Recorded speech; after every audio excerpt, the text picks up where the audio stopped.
Hello, I'm David Chaston with 90 at 9, brought to you by interest.co.nz. This week, everything you need to know in 90 seconds at 9 o'clock. With news, bond markets fear the end of rising prices. Wall Street ended its Friday session very much on a down note.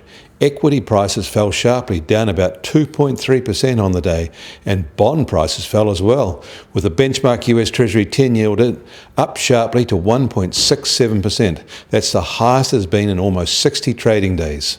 The reason for this reaction is all related to Fed watching. As we've been reporting, markets expect the Fed to sit on its hands next Thursday's meeting. The US election is getting closer. It's now only 58 days away, and recent top-line US data has not really pointed to an urgent need to stop waiting. But there has been a spate of Fed speakers over the past week that have caught attention with pretty consistent tones saying that if they were going to hike, the Fed might as well get on and do it at the next one. What is interesting is that these recent voices have been from known doves, so the tone is changing. Janet Yellen is a dove. What turned the Friday markets in New York is the unexpected scheduling of a speech today by Lael Brainard, one of the 5 members of the Federal Reserve Board and not a regional Fed boss. She has a reputation for being the most dovish voice on the FOMC. Fed speakers are about to go into a blackout period of no commenting, so this event will be the last clue before the decision.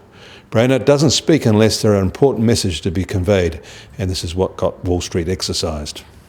The fear is that it may mark a turning point in the bond markets, the end of endless capital gains, which could turn into capital losses as yields rise.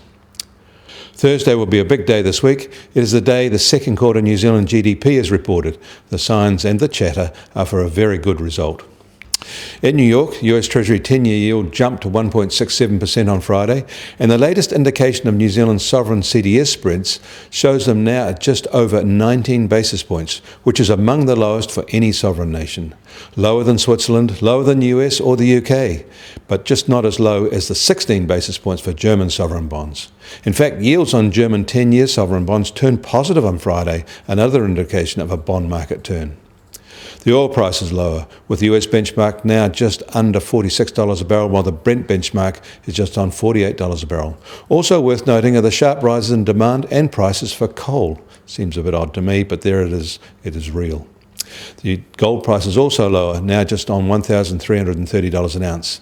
And the New Zealand dollar slipped as well at the end of trading last week. It will open today at 73.3 US cents, 97.1 Aussie cents and 65.2 euro cents. The TWI is now at 76.6. I'm David Chaston. That was 90 at 9, brought to you by interest.co.nz.